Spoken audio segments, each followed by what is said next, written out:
let's make some titanium screws. I had to make 30 of these small screws here, which have a taper here, a closed diameter here, and a TX Torx 8 head in the back. And the thread is an M4 by 0.35mm fine thread. I had also to make 10 of this larger style, which is basically the same screw here. Then there is a hex and then a second thread on the back. And they're drilled through and cross-drilled. We'll go into the whole process. Material is titanium. Can't tell you what these are for. And can't show you the prints, of course. So let's just say these are for a flux capacitor. So let's begin. Okay, here I'm turning the smaller screws the first side using a DCMT insert that I ground sharp on top to face the stock, and turn the major OD for a M4 by 0.35mm fine thread, running at roughly 1500 RPM and a feed of 0.03 mm per rev. That's 30 micron per rev.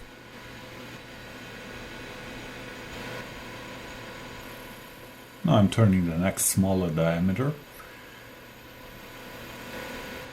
and the finishing pass to get it on final size.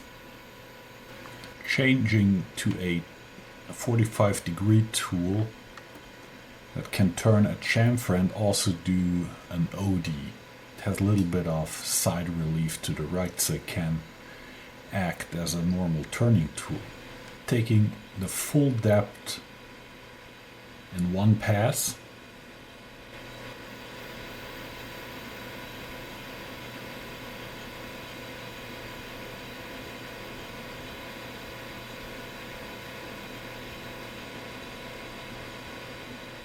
and taking a spring pass to make sure that the small diameter is on size.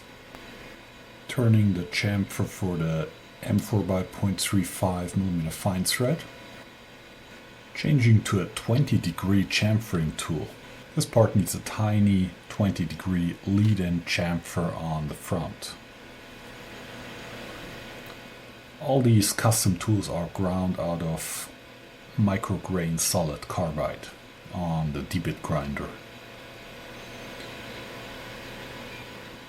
I use the blue felt marker so I see when I touch the tool onto the part.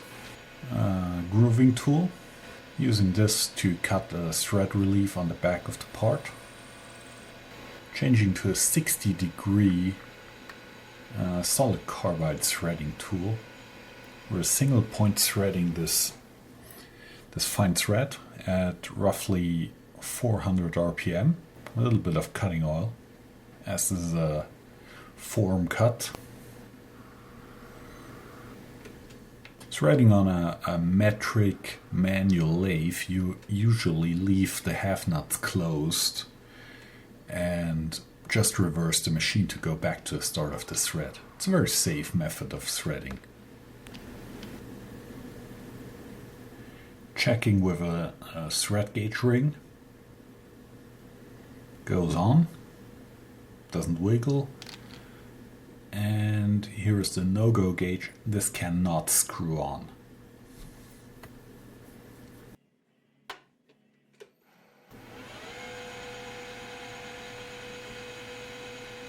Using a ruby stone to break some edges and deburr the thread, I just let the 90-degree edge of the stone run through the thread, following the pitch.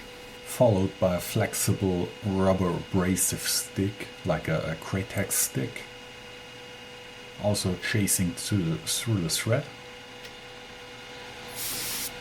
blowing it off, get rid of any abrasive particle that might dull our grooving tool that we also use to cut off the part from the bar.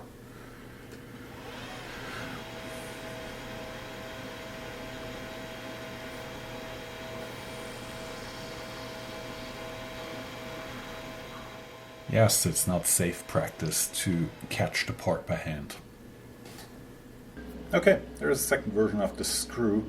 Front end looks the same as the other one, but this one has a second end.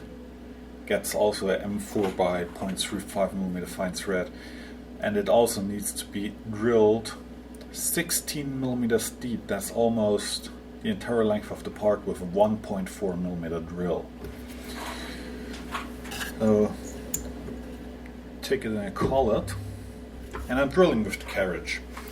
The tailstock on this machine is a hand crank style tailstock, as on most lathes, and it's just too slow to do very deep holes in a reasonable time. With the carriage I can go in the bore and retract very fast. This is my center drill. This is basically just a 90-degree D-bit. It has a little bit of back rake ground onto here. It's an engraving bit, basically. I showed this some time ago in a video of mine, how to grind one of these on the D-bit grinder, and I like them on a lathe. They create a very precise center with almost no cutting pressure. Running at 2000 RPM.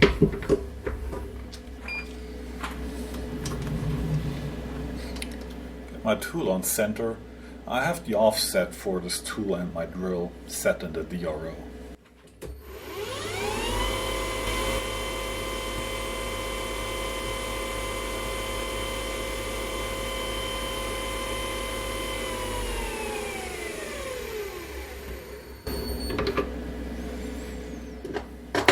There we go.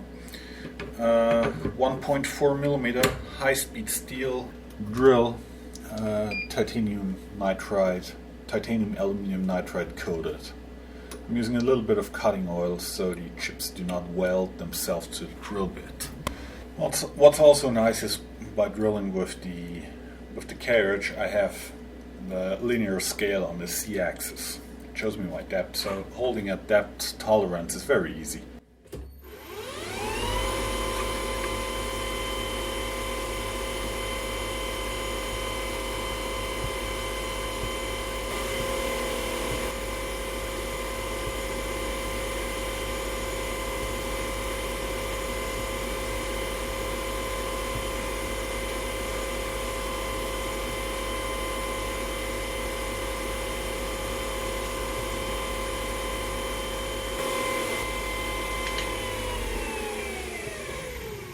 And there we go, 1.4mm, 16mm deep. There's a 1.4mm gauge pin, very close fit. That's what you get with a good quality drill bit that's properly aligned in both axes. Parts need a 1mm hole drilled into them, cross drilled. I have my 5C indexer here, holding the part against the stop. 1mm short twist drill in a 0 to 1.5mm Albrecht chuck, which is quite a nice chuck. They are horribly expensive if you have to buy them new. Get this out of an auction. And I have my little helping indicator stand here, holding up a magnifier so I can look at the drill tip from a convenient distance. I can look from half a meter away onto the tip of the drill and not being hunched over the mill. Running at 3200 RPM and feeding relatively low, I had to split the point on the drill by hand under the microscope so it starts on point without having the need for spotting drill.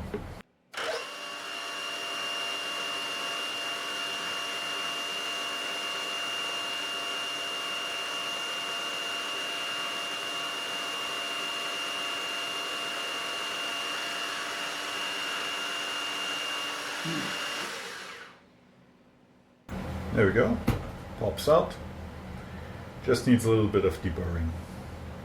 The second style of part, after being drilled lengthwise, crosswise, gets thread turned on the other end too. same M4 by 0.35 millimeter fine pitch thread. Fine pitch thread. And to check the threads, I bought 2 gauge rings from Steinle, M4 by 035 6G. 6G is the class of thread fit. 6G is a standard tolerance for that. This is a go gauge and this is a no-go gauge. So the way this works, the go gauge has to thread on without any force, full thread length, like this. Don't use the thread gauge to remove burrs or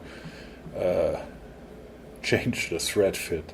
You see sometimes people force them onto the thread and working them back and forth to improve the fit of the thread, but that's wrong. Don't do that. And this is the no-go gauge. As per definition, the no-go gauge cannot screw on more than 2 turns onto the part. Otherwise, the thread diameter is too small. And in this case, if we try it that way, it starts about maybe it tightens up after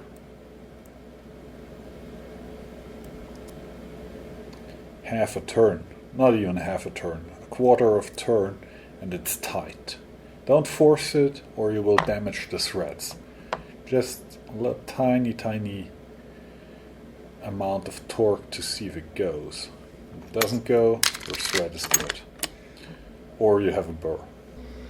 So the second side of these parts needs a thread too, out here, and that's what I'm machining right now here.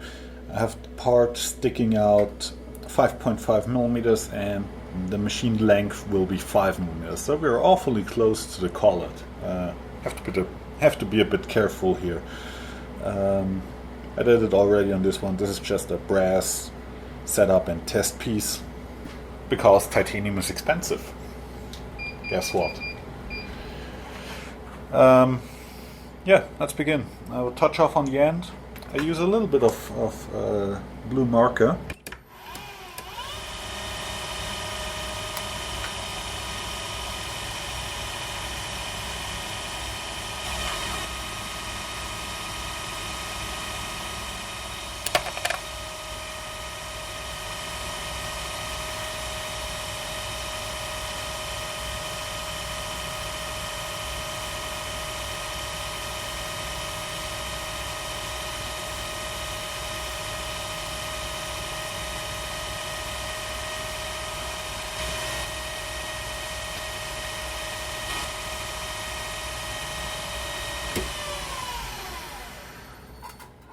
Okay, that's 4 millimeter diameter for the thread. This is a chamfer tool. Same we used on the last operation, on the first side of the part for the 1.5 millimeter diameter with the chamfer on it. So you can use this for a chamfer too.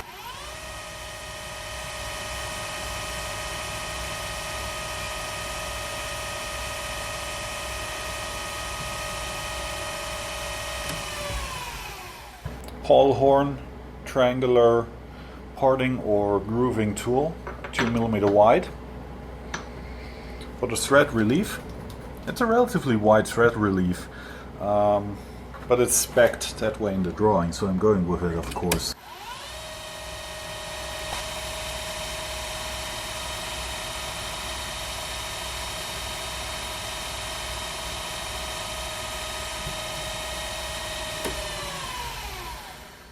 And now we change to the threading tool and we decrease our speed to a very large amount like this because we're threading very close to the collet and the chuck, and I don't want to crash anything major. Again, using a tiny amount of cutting oil, Oh, liberal amount of cutting oil. Doesn't hurt. There we go. So we don't go, because I disengaged the feed gearbox. There we go.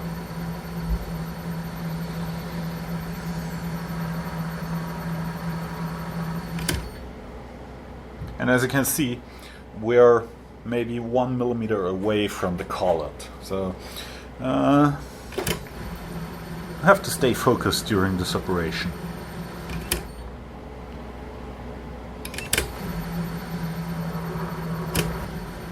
Can't be in a hurry for threading that close to the chuck on a manual lathe that is not on a Harding HLVH.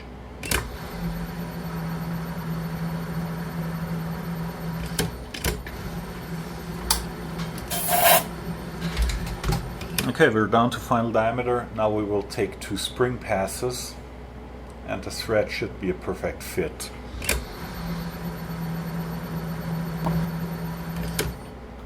There we go.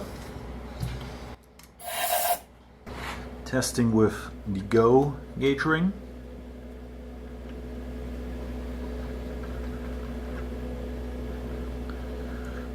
Seems to be okay.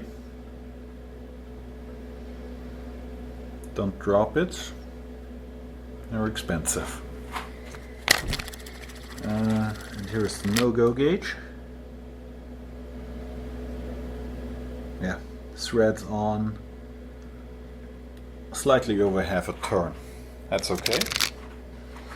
High speed and using a ruby stone to deburr the thread.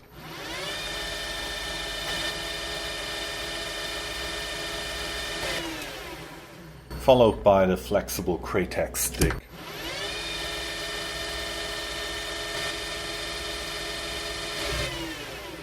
There is our part. Almost done except for the milling. We need to cut the hex on this diameter that's left here. 2 improvements I've done to this machine so far. Minor improvements. I 3D printed this cover here. This is inspired by the Harding HLVH spindle.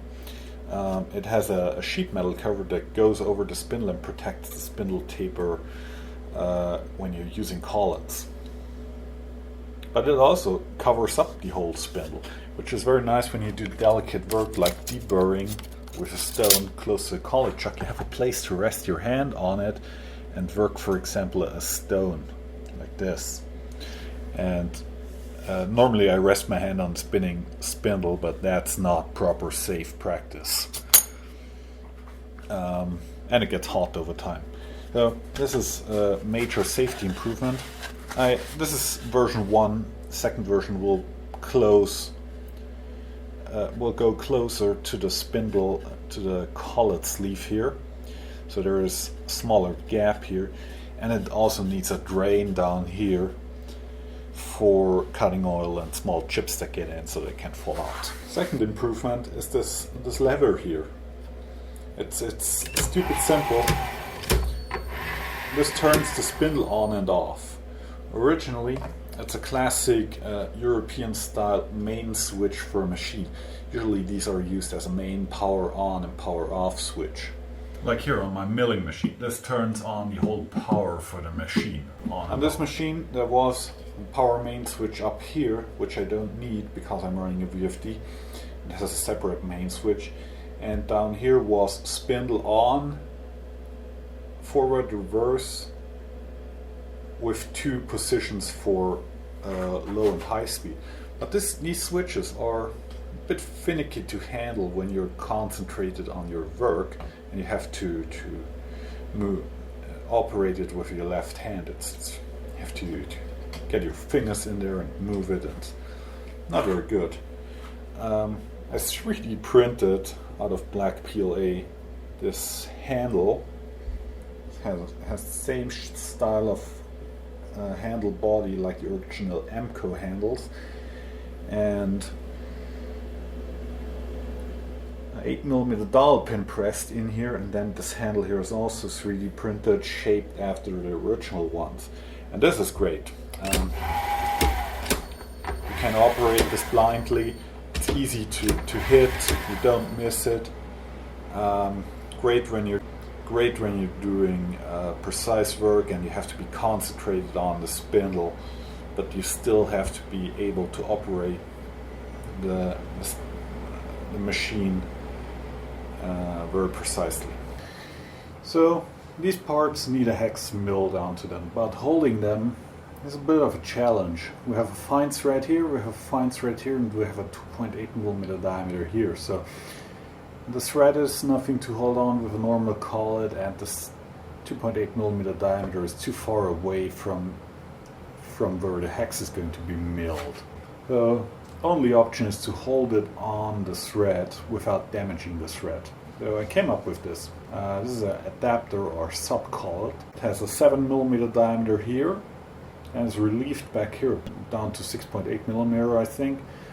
Has a larger diameter here, so it bumps up against a larger collet. It's threaded on the inside with M4.35 fine thread, and it has a M3 screw from the back as backstop. I don't need the backstop for these parts, but the other parts that I'm going to turn to length with the sub-collet need the backstop. So this is just turned out of aluminium, and this part screws in right up against the shoulder. Then it's held in a 7mm 5C collet in the indexer. It pinches down the sub-collet, holds the part very rigid and relatively precise. Run out is less than 0.01mm. 5C indexer, have the part in the sub-collet, goes in, rough orient the slits in the sub-collet with the slits in the large 5C collet, and lock it.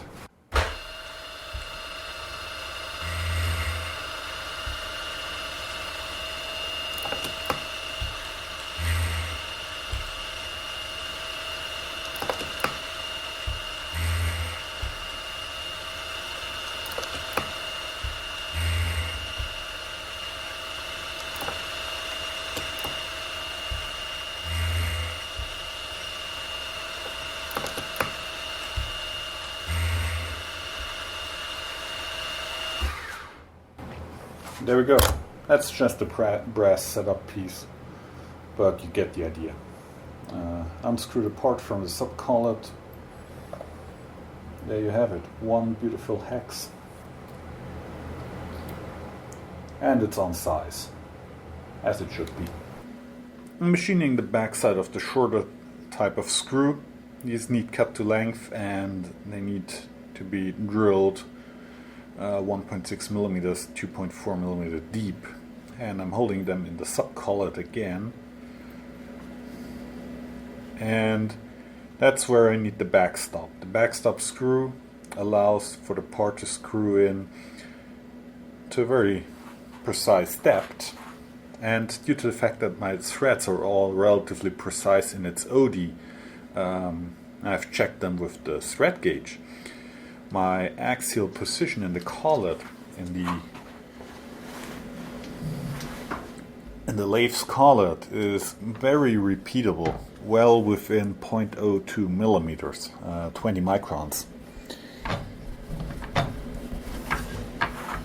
So I do not have to take a facing cut, measure them, and then take off the remaining material. I can cut right away to the final dimension.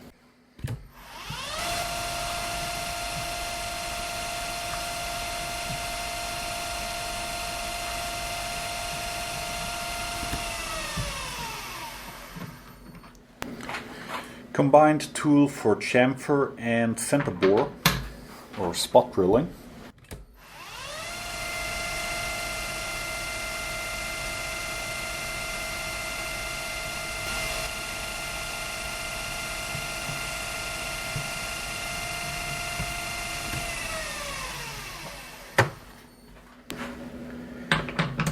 And a coated high-speed steel drill stub length in an ER11 collet.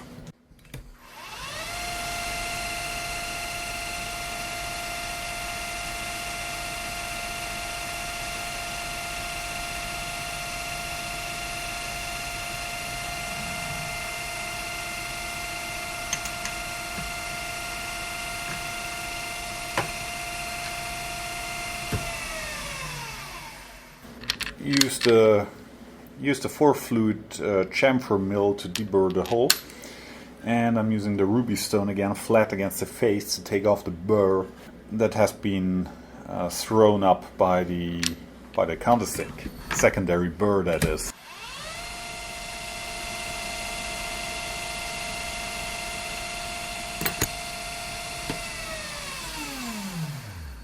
I'm checking them right away here with the digital micrometer. This one is pretty good, 6 micron oversize. The tolerance on the length is plus minus 50 micron. So, and the diameters also do not stink. Let me check this one. This should be 2.8 plus minus 30 microns. It's 2.8 plus 4 micron. The smaller diameter is 1.5 plus 6 microns. The front one is not as critical as the 2.8 millimeter diameter, but doesn't hurt to do it properly. Last machining step on these smaller screws. Cutting the Torx, TX8 Torx head with a small carbide end mill, 0.6 millimeter end mill. On the pantograph machine I'm running at 12,000 RPM, and I'm taking a depth of cut of 0.2 millimeter.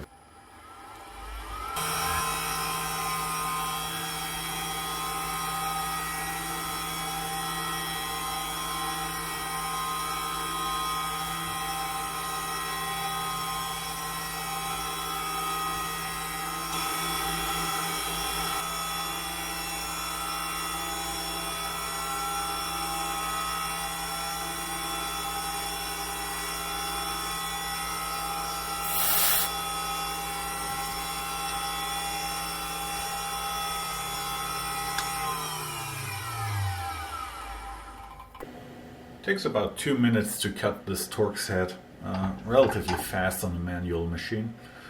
Now we'll take it out. It's still held in the subcollet we made earlier. Time for deburring. There is no way to speed this up, no way to rush this. Get a good audiobook, your favorite podcast, or some music on, and just do whatever is needed to get the parts to finish that you are willing to deliver.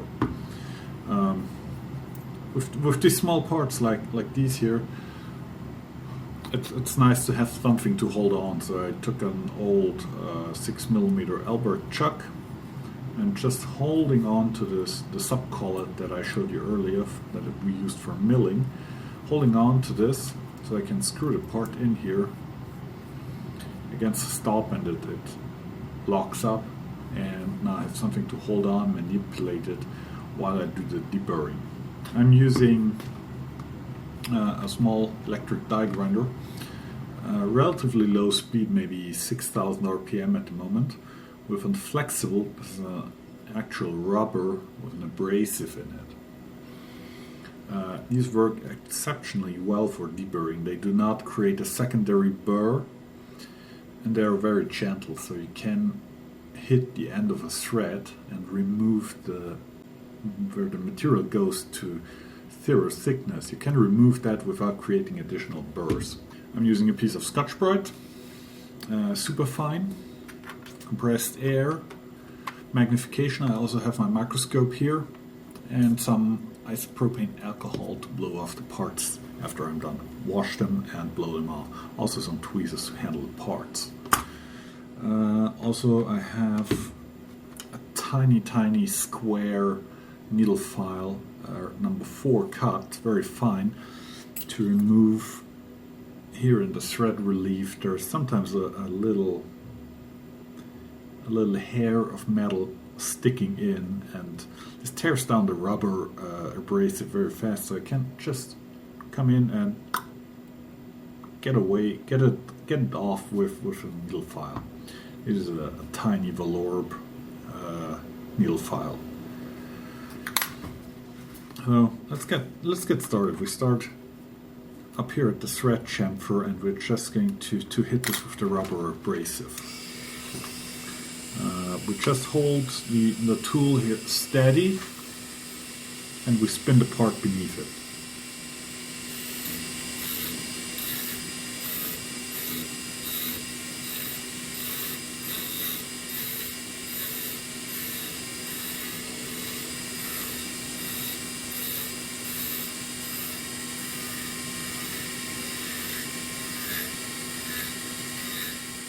And these rubber abrasives break down very fast.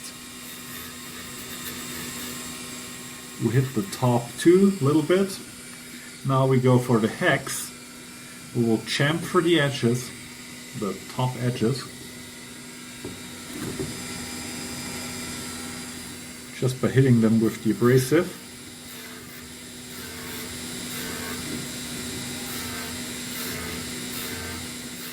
Not much pressure, otherwise the rubber abrasive wears down crazy fast. This is still very messy with the abrasive breaking down, tiny chips created. Now we do the other side of the hex, the back side.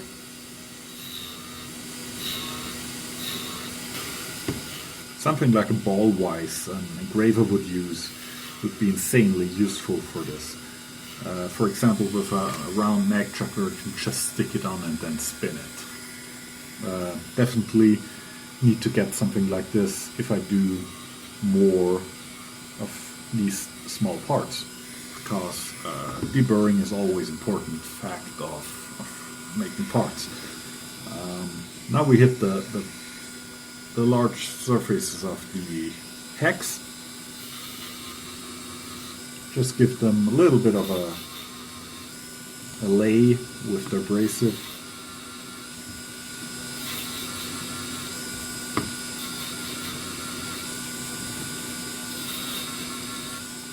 And I'm also rounding over these edges here ever so slightly, maybe a 50 micron edge break.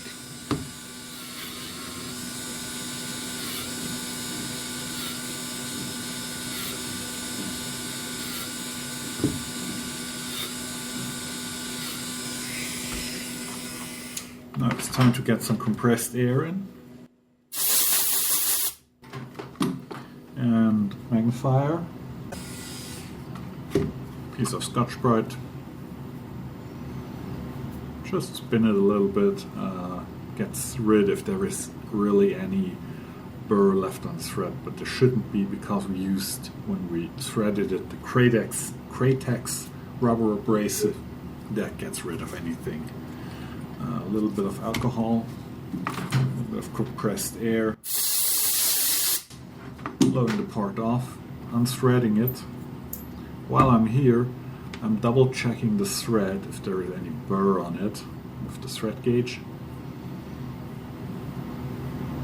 This feels perfect. Nothing stuck, no glitching, no nothing. It's just decent thread. Now I thread it in the subcollet the other way around. We clean up the end of this thread here.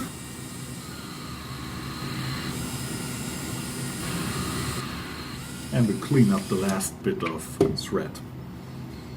Take a piece of gray Scotch-Brite again.